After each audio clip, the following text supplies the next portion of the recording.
시간이 되었으므로 2022년 11월 9일 수요일 아침 예배를 시작하겠습니다. 다같이 사도신경으로 우리의 신앙을 고백하겠습니다.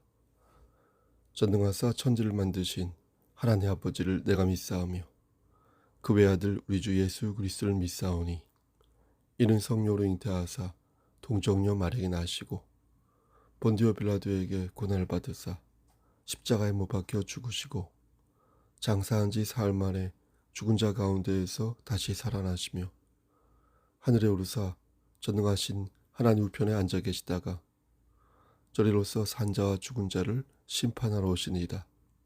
성령을 믿사오며 거룩한 공예와 성도가 서로 교통하는 것과 죄를 사해 주시는 것과 몸이 다시 사는 것과 영원히 사는 것을 믿사옵나이다.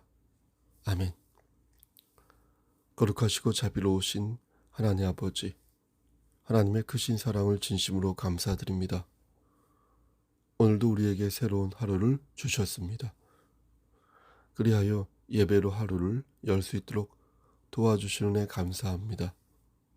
하나님, 우리가 받은 은혜를 감사히 여기며 하루를 기쁨으로 살 수 있도록 하시고 그리스도의 평강이 우리의 삶을 지배하여 이 세상 살아갈 때에 머리가 될진데 꼬리가 되지 아니하는 삶 살 수 있도록 우리의 삶을 선도하여 주시옵소서. 우리에게 솔로몬의 지혜와 아브라함의 믿음을 허락하시사 그 과정 속에서 삶의 과정 속에서 하나님을 기쁘시게 하는 삶을 살 수 있도록 은총 내려 주시옵소서. 우리에게 남은 여생이 얼마인지는 모르겠으나 우리의 육신의 장막이 벗어지는 그날이 될 때까지 최선의 삶을 살 수 있도록 하시고 우리가 서 있는 그 자리에서 예수 그리스도의 향기를 바람으로 말미암아 하나님 나라의 확장에 일조할 수 있도록 도와주시옵소서. 마귀가 쳐놓은 올가미에 걸려들 때가 있는데 그때마다 아주 자빠지지 아니하도록 하시고 다시 말씀 안에서 일어남으로 말미암아 새롭게 독수리의 날갯짓을 할 수 있도록 우리에게 힘을 더하여 주시옵소서. 우리의 사랑하는 자녀와 부모와 우리의 지체들 하나님께서 함께 하시고 인도하시사 영육의 강건함을 지켜주시고 특히 심실이 연약한 우리의 지체들 함께 하심으로 말미암아 하나님께서 정하신 유익한 때에 저들이 다시 일어설 수 있도록 붙잡아 주시옵소서. 모든 말씀 예수 그리스도인 받들어 감사하며 기도드렸사옵나이다. 아멘. 하나님 말씀 마태복음 26장 6절에서 13절 말씀 보겠습니다. 마태복음 26장 6절에서 13절입니다. 시각성경 45쪽입니다. 예수께서 베다니 나병 환자 시몬의 집에 계실 때에 한 여자가 매우 귀한 향유 한 옥합을 가지고 나와서 식사하시는 예수의 머리에 부으니 저자들이 보고 분개하여 이르되 무슨 의도로 이것을 허비하느냐.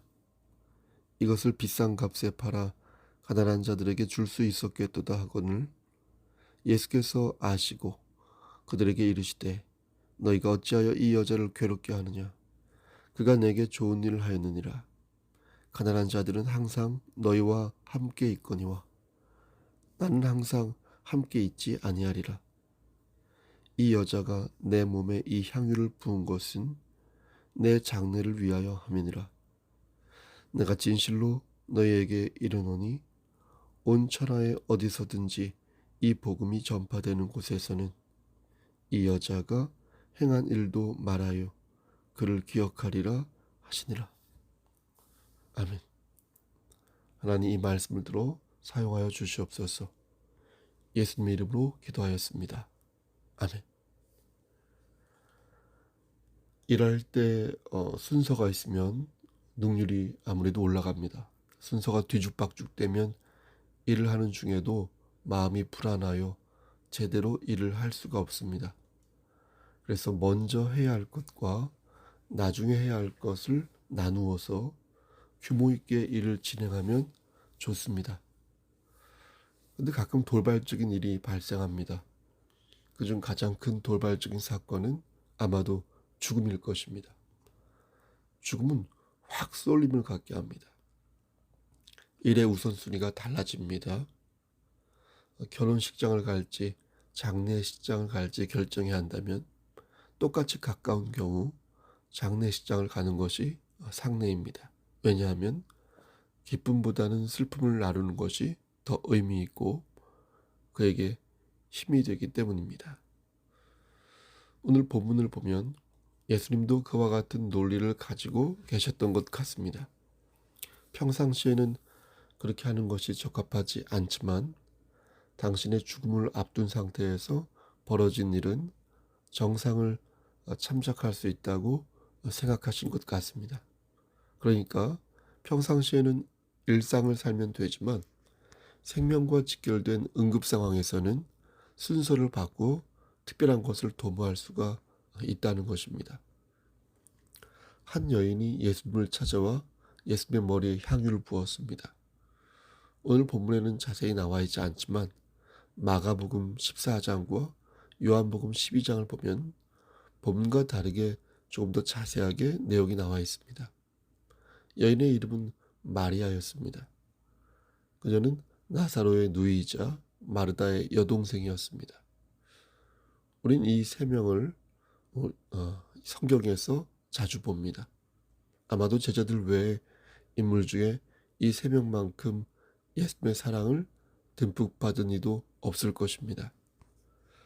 그래서 사복음서를 읽어보면 곳곳에 이 세 인물이 등장하여 하나님의 도구로 사용되고 있음을 봅니다. 먼저 요한복음 11장 말씀을 보면 예수님께서 죽은 나사로를 살리시는 장면이 나오는데요.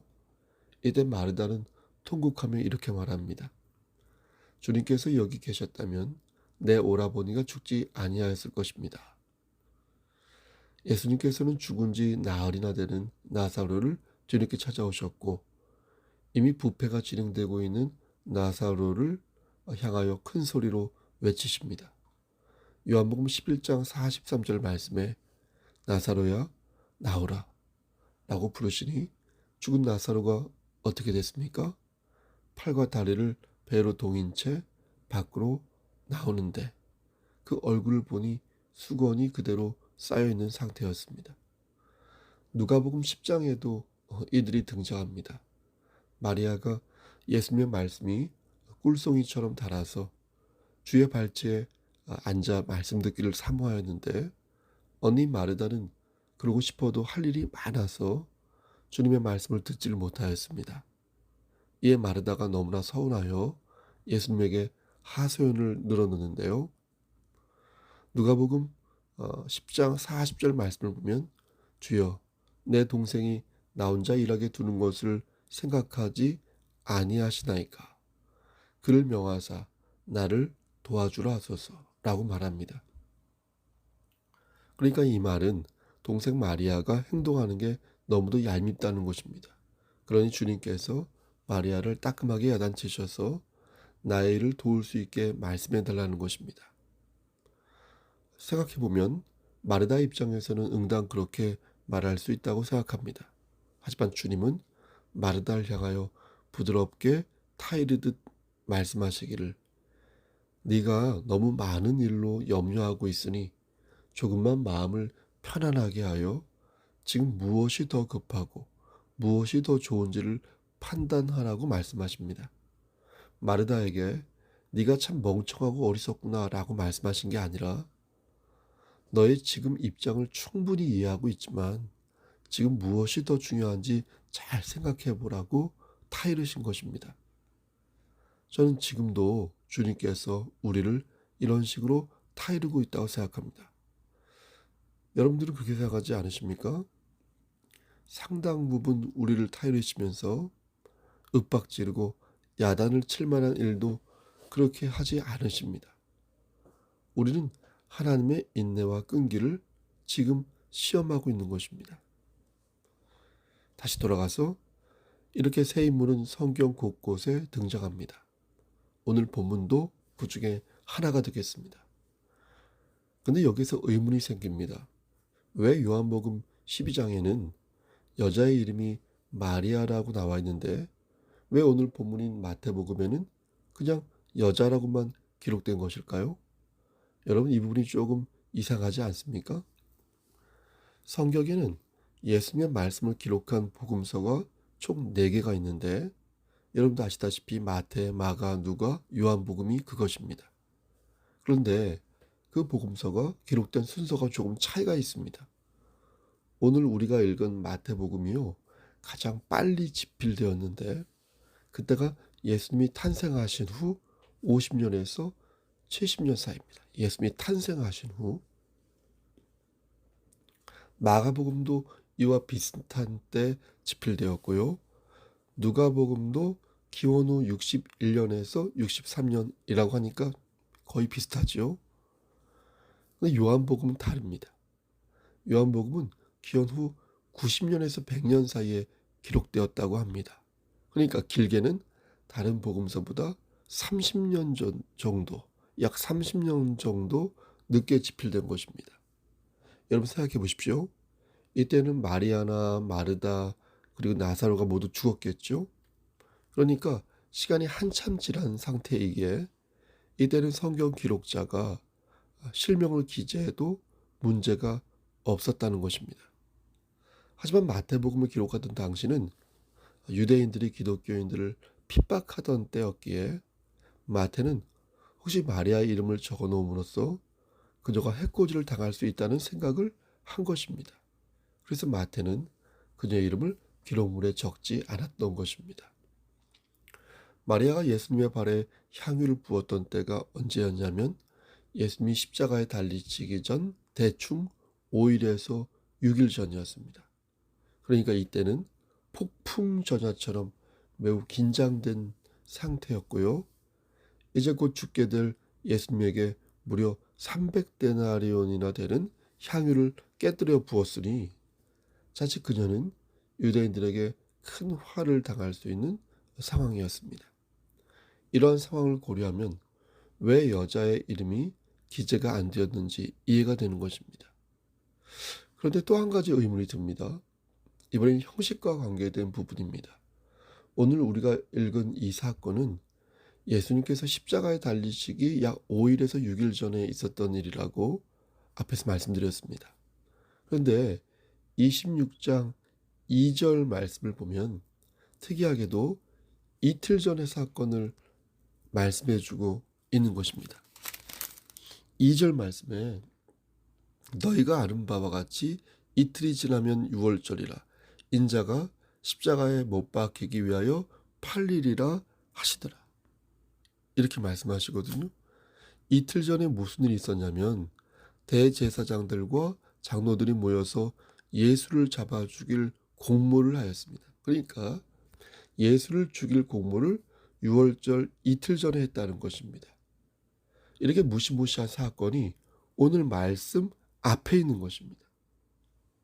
그런데 눈을 멀리하여 다시 성경을 보면 오늘 본문 뒤에도 무시무시한 말씀이 기록되어 있는 것을 보게 됩니다.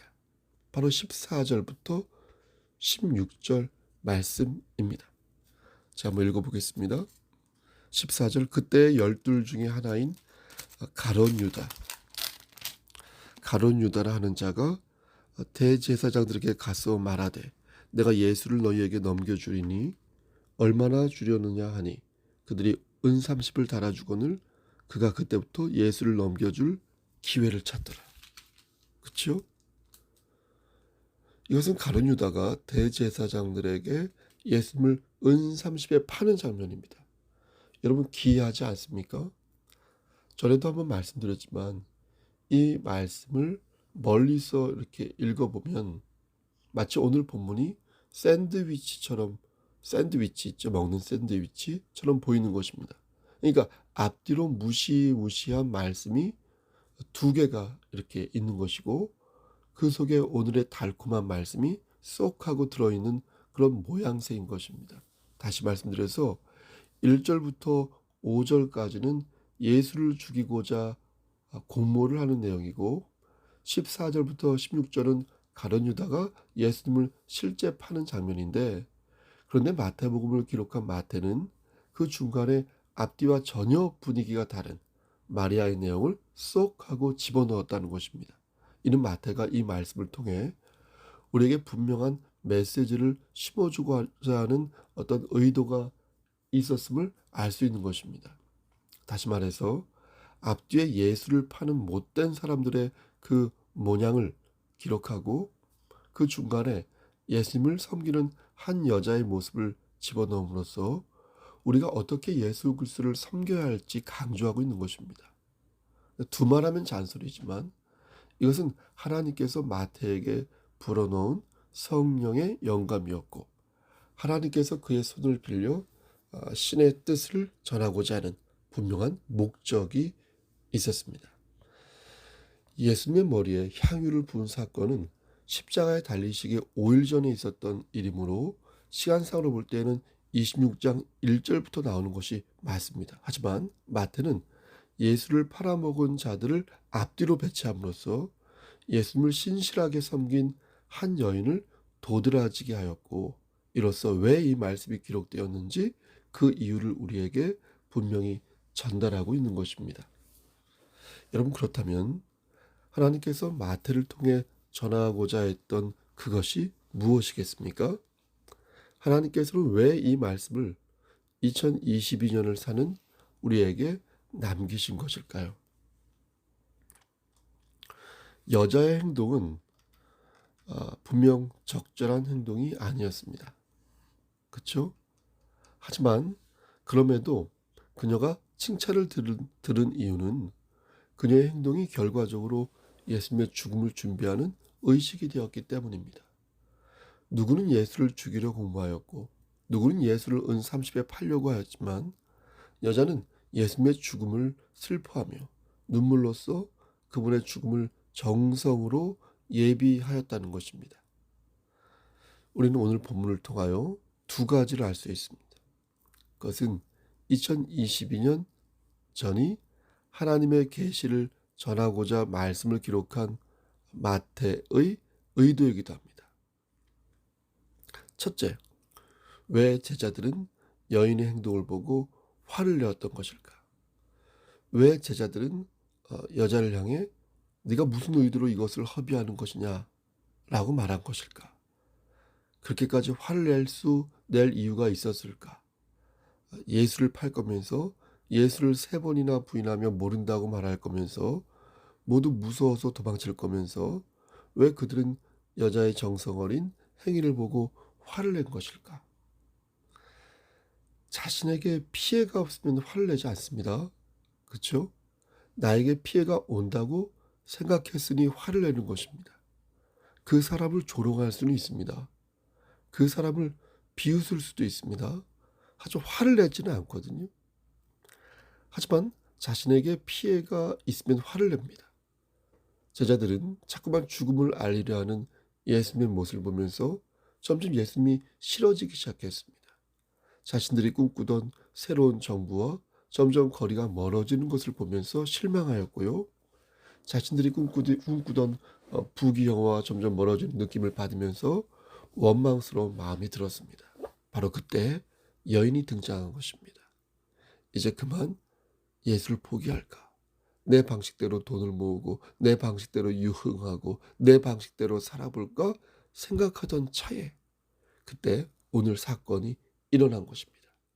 죽자 살자 예수를 따라왔더니 내 손에 주어지는 것은 하나도 없고 고난만 찾아오고 숨이 턱까지 차오르고, 그런데 예수님이 자꾸만 십자가를 지라 말씀하시니 울고 싶은데 정말 울고 싶어 미치겠는데 바로 그때 마침 여자가 와서 1년치 분량의 향유를 쏟아부으니 딱 걸렸다.